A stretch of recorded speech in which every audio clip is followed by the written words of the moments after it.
तो कोई यूएस में 2-3 रिसर्च देख के वो लोगों ने वापस बोला तो आप सुन रहे हो। बहुत lifestyle is very important. Syncing up with circadian rhythm. So, Dinacharya is you have circadian inner invisible clock. Lifestyle is very important. हम जितना भी ना बोले, आपके मम्मा आपको चिल्लाती रहती है ना, फोन पे देखो मत, टाइम पे सो जाना, टाइम पे उठना, टाइम पे खाना खाना, ये हर चीज के ऊपर इतना रिसर्च होके अभी वापस हमको बुक से सीखना पड़ रहा है सेम चीजें जो मम्मा पहले से ही बोल रही थी जी। तो मेरा I know this might sound funny but please जो माँ बाप बोलते हैं टीनेजर्स उस पर जरा सा ध्यान दिया करो कि क्या हो सकता है इसमें। ऐसा नहीं कि सब कुछ सुनो, ऐसा नहीं बोल रही हूँ मैं, बट आप 1 मिनट ध्यान दो, क्योंकि नहीं तो आपको ये बहुत मुश्किल तरीके से वापस वही सीखना पड़ेगा अभी, क्योंकि इसको साइंस में पैकेज करके आपको कोई यूएस में 2-3 रिसर्च देख के वो लोगों ने वापस बोला तो आप सुन रहे हो। But it's the same simple thing. Circadian rhythm क्या होता है कि कौन सा टाइम पे आप उठते हो, कौन सा टाइम पे आप खाना खाते हो, कौन सा टाइम पे आप सोते हो, कौन सा टाइम पे आप खाना खाते हो, कौन सा टाइम पे आप सोते हो, कौन सा टाइम पे आप एक्सरसाइज करते हो, उस हिसाब से बॉडी का जो क्लॉक है आप खुद उसको सेट कर रहे हो और क्लॉक के हिसाब से उसको डिस्टर्ब ना किए बिना चल रहे हो। इसीलिए आपका बॉडी उसका काम या हार्मोन सेक्रीट करना या जो भी करना वो भी रेगुलर करेगी जी। आप वो डिस्टर्ब कर देंगे तो सब गड़बड़ हो जाएगा। इसीलिए सुबह 7 टाइम पे उठो, सर्केडियन रिदम ठीक हो गया। टाइम पे खाना खाओ, सर्केडियन रिदम ठीक हो गया। तो पहला आप बॉडी को एक डिसिप्लिन और एक तरीके से जियो, फिर उसके बाद बॉडी के अंदर जो डाल रहे हो वो सोचो। ये 2 आपने किया तो बहुत सारे हमको नहीं होता है problems.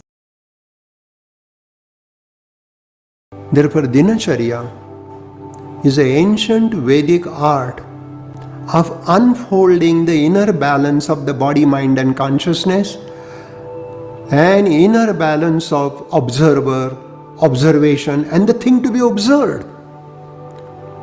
So, Dinacharya is you have circadian inner invisible clock within your medulla oblongata, within your hypothalamus.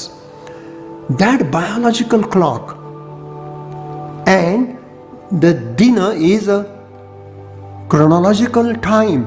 Chronos means time, sun rising, sun setting. This is a chronos.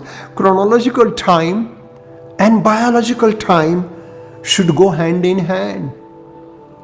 Therefore, within one day, early morning kapha, midday pitta, evening vata.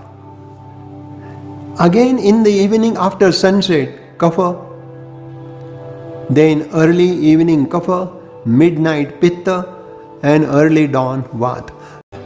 It is a great secret that ancient Vedic science talks a great deal about Dinacharya, the lifestyle, the daily routine, and we must have daily routine so that we will take breakfast at a proper time, lunch at a proper time, dinner at a proper time, and that way you are creating balance in your biological clock.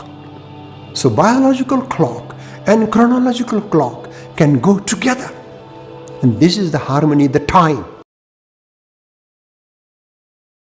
Syncing up with circadian rhythm.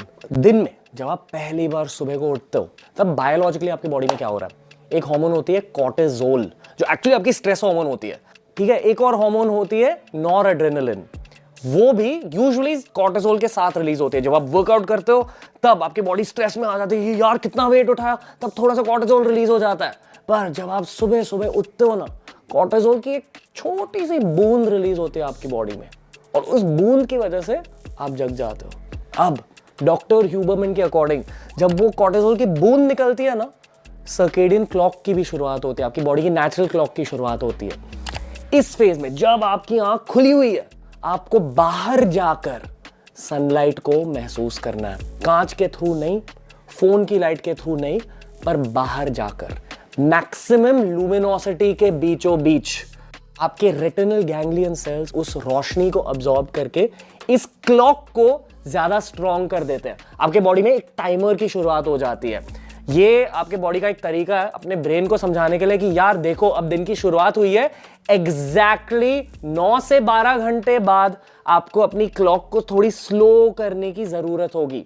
आपकी body की natural clock ज्यादा strong हो जाती है। ये एक change की वजह से यूल सी कि आपकी स्लीप क्वालिटी भी बढ़ेगी। और ये है बहुत ज्यादा मॉडर्न साइंटिफिक हैक। उठते ही सन को थोड़ा देखने लगो, डायरेक्टली सन को मत देखो, पर डॉक्टर ह्यूमन कहते हैं बस बाहर जाओ, दुनिया को देखो, हो सके तो एक दूर वाले नजरिए को देखो। Just doing this is effective in improving sleep quality.